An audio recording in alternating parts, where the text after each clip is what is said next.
Thanks for joining us. This is Sarah Jones with Politicus Radio. Multiple polls have come out to show that the Republican health care bill is cratering in public support, including among some Trump supporters. But President Trump is promising or threatening a, quote, big surprise, unquote, on health care. What will take Trump down faster, the Russia scandal or the horrific Republican health care plan? Joining me to talk about what will be Trump's undoing is Politicus USA's editor-in-chief, Jason Easley. Hi. Hi, thanks for joining us. So, this is the day after Mitch McConnell had to delay the vote on the Republican health care bill, and 3 polls came out today, none of them good for Republicans. What are your thoughts about this health care bill? Donald Trump, keeps changing his mind about whether or not he cares if health care is, and health care is really, I should put that in quotes, it's actually a tax cut bill, it's not a health care bill. Well, the bill itself, well, it's terrible. Everybody understands it's terrible. Republicans don't want the bill. Democrats don't want the bill. And these are members of Congress. They really don't want the bill. Mitch McConnell is now, there's been multiple reports to say he would rather put this thing out there and let it die if it's going to die so he can move on to tax reform. So the only reason they're doing this is because they spent 8 years telling people that Obamacare was evil, and the first chance they got, they're totally going to get rid of it. And the Suffolk University USA Today poll, only 26% of Republicans support this bill, but 80% of them want a total repeal of Obamacare. Right, that's a good point, because a lot of this is aimed at the base. And only 12% of Americans support the Senate plan, according to that poll. And there was another poll, NPR, PBS NewsHour, Marist poll that came out today. Only 17% of Americans approve of the Senate GOP's, quote, Better Care Reconciliation Act, versus 55% who disapprove. 24% said they hadn't heard enough, and I have seen that in all of these polls, that of course they don't know enough about it because it was crafted in secret. That's kind of the point, and you'd think those people would know. If you don't know about it, it's probably not a good thing. Yeah, the media couldn't report on it, which this was by design. Right. Because it was done in secret. Because it's and a tax now cut. Everybody is rushing to inform the rest of the country about it, and there's a lag there. There's a gap there. There was a third poll, the Quinnipiac University poll, that found that Americans disapproved of the Republican plan, 58% to 16%. So in all of these polls that came out today, these are horrible numbers. And when you add in the fact that at least 20% to 24% in each of these polls seem to say they don't know enough to have an opinion, when they find out what it holds, there's going to be bad news there. Now, also in the Quinnipiac poll, something we didn't get to write about today, but there's a majority of these respondents within key groups of Trump supporters opposed the plan, including those who are 65 years and older, men, and some white respondents. So they're getting, it looks like a little bit of erosion among his supporters. I guess we finally found something that they care about. Yeah, their own health care. Right. The interesting thing that's going on here with this is that this bill is now getting less popular as it goes. It was at 17% support when the House was debating it and passing it. It's now lower than 17%. And that's fair because this bill is worse in some ways. I mean, from everything. Of course, these are developing stories because you get this stuff, the CBO score that came out yesterday. You get the stuff that comes out, and it's all being done in secret. So you start getting things that are like trickling out, and the reporters, we can't all keep up with all of the ways this is going to damage people. Where are the poison pills? How else could this impact healthcare? I mean, people are still analyzing this bill. And why Republicans were planning on voting on it before that. And that is exactly why they were planning on voting on it. Because right. People wouldn't have time to analyze it. They wouldn't have time to look at it. They wouldn't have time to take it apart. And now it's going back to the CBO because Mitch is changing it some more. And there's going to be a new CBO report on Monday. He's doing the changes in pieces and over the next 2 weeks.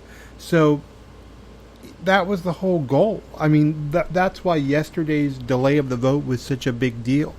because the whole thing was done with the express purpose of not giving people time to figure out what was happening. One of the things that disturbs me the most about the way the Republicans are conducting themselves, besides the way that they're starting to do everything in secret, including the White House briefings, going down in the dark, as we talked about before. But one of the things that's really disturbing to me, and because you can tell because I wrote several stories about it today, because it really bothers me, is the way Republicans are doing. They're using this just absolutely grotesque excuse to take away health care from people. And their excuse is that under Obamacare there are 28 million people who don't have insurance. Now that is a problem and it needs to be addressed. The way to address it isn't to throw 22 additional million people off of health care, which is what their bill does. And so to hear them, Sean Spicer did it today. Spicy math. Yeah, spicy math. He did it today. Tom Price did it today, the Secretary of, his job is to be out there. Obamacare is the law of the land, and whether they like it or not, he's supposed to be at least upholding the law. It'd be nice if he wouldn't undermine it like he's doing, but he's at least supposed to be getting insurance companies to sign up for the exchanges, but he's basically giving them a pass to not sign up. We'll kind of encourage them not to sign up for it. So you see how they're eroding health care for people at every turn, and then their bill doesn't offer people actual health care. It's death care is what I call it. And I don't say that to be hyperbolic. I don't say that to to get people hysterical. I try to be very careful not to say things that will inflame people when it's not appropriate. But right now it is appropriate because people's lives are on the line. That's not me saying that medical experts say that. Policy experts say that. This is a fact. So we can't pretend that this is just a left-right issue. This is not a left-right issue. This is for everyone, and you see that even as he's losing support among his own supporters. So what do you think? I mean, when you look at this issue, seems to be eroding some of what little political capital he has. Yeah, and to get to our central question, as much as the left was really into the Russia scandal and, they want to look at treason and they want to look at crimes committed by Trump, that's a long-term scandal, and the investigations are long-term, and it's probably going to take another year or so till that bears fruit, if there is any fruit. The healthcare thing, as you can see by the people flooding Senate offices and protesting everywhere, that's an immediate pocketbook issue that hits people at home. It's not just money, it's coverage for your family, it's coverage for you, it's coverage for loved ones. That's something that makes a bigger impact, immediate impact on elections in 2018 and 2020. When Democrats won in 2008, they didn't just win because the economy crashed. Obama ran on healthcare.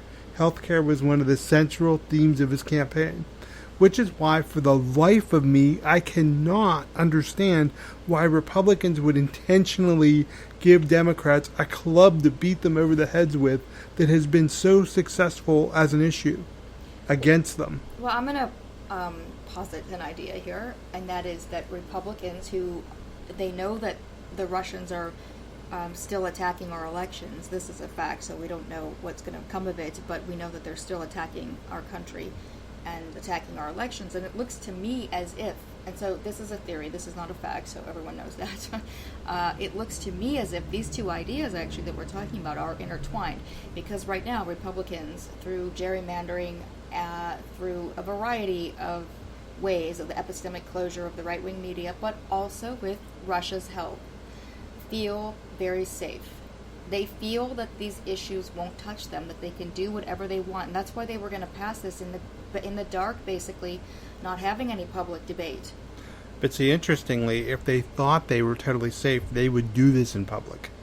There's something somewhere that they know this is a rail they shouldn't touch in the way they're touching it. Okay, Mitch McConnell would have gone ahead and done this, but what you're seeing is senators from certain states where maybe they're not safe. They understand what's on the line for them, and so they are taking their personal career. That's and it's sad to say, I don't think that's true of all the Republicans, but for the most part, they have pretty much done whatever Mitch McConnell has asked them to do so far, and it's been pretty gross. I mean, I don't have a better word for it. Some of it's been really undermining democracy, and they've gone along with him. So at this juncture, do they care about the people? The people are flooding their offices. They know what's going to happen to them. And I think that's the hugest thing, and that's the best news that has come through all of this, is the people have this power. Even if Russia is still allowed to hack our elections in the way, and when I say hack, I use that the way that it's being used. I don't mean that they changed the numbers, but tactically, exactly, so I don't want to confuse people with that. But the people have more power, because when elections are not close, you can't do that kind of thing. It doesn't work. Yeah, I mean, when you're talking about a Rob Portman in Ohio, a Dean Heller in Nevada, a Shelley Moore Capito in West Virginia, and a Lisa Murkowski in Alaska, I mean, Capito's, Trump won West Virginia really big. That's probably the one where she's doing this because West Virginia is going to get absolutely devastated by this bill if the Medicaid expansion goes away. The same thing with Alaska. I mean, these are people that are looking at this, like you said, from the point of their own careers, but also they're looking at this going, because their governors are literally freaking out. Mm-hmm. Because this legislation it cuts off the federal money and puts everything else in the hands of states as a way to pass the buck. So that the federal government can say, well, we gave you the money. They won't tell you that they didn't give you enough money, but they're going to make the states actually throw the people off of the health care. You talked about this the other day, and it was such a good point, and we didn't get to elaborate on it. And I think that the way that they're this cowardice, really, of the Republican senators. It is cowardice to put this off on the states, and then the governors are going to be stuck with this, and they're going to have this pressure on them. When this is the job, it's a federal law. It's the job of Congress to make laws. That's their job. So what they're doing is just, I mean, it's abhorrent on so many levels, but mostly because they've tried to do this in the dark, and they won't take responsibility for it, even with these talking points they're coming out with. I mean, if Obamacare's not working, why aren't you trying to fix it? People want their health insurance. They need their health insurance. Get on the fucking... Oh, excuse me. You didn't hear that, you guys. The real language that goes around the office comes out for a moment. Oh, boy. I'm completely busted. I'm so sorry. So that is how I usually... I try not to... Publicly. I try not to share that in public, but... It's happened to everyone at one time or another. So, yes, they're doing all this in secret, and they know that this is harmful to people. One of the things that has moved me so much through this, and you know how passionate I am about it right now and how angry I am about it, but then I'll see these people protesting. They are out there every day. They are out there. They're doing these die-ins where they're laying down with these like coffin signs. And again, this isn't hyperbole. I mean, it'd be one thing if that weren't a fact, but it is a fact. And they're not taking this. They're out there. They're saying, you have to listen to us. You can do whatever you're going to do in the dark. You're going to pay for it. We're not going to go away. We aren't going to be silent. And it's making me tear up right now, because when we see the kind of authoritarian push that we're seeing under President Trump, to see the people say, this is my democracy, I will own this, I will participate, in a way, he is doing for democracy what even President Obama couldn't. President Obama kept saying to everyone, you've got to be involved, it's you have the power, you are the hope, you are the change. He kept saying that to people, and here it is in action. People are seeing now, we have to all be responsible, every single one of us. And I can't get over that, because when he got elected, it was very depressing to think that your country would elect this person who had no ideas and was running on hate and division. At this time, I would interject your common point that the people did not elect him. Thank you. Finally you agree.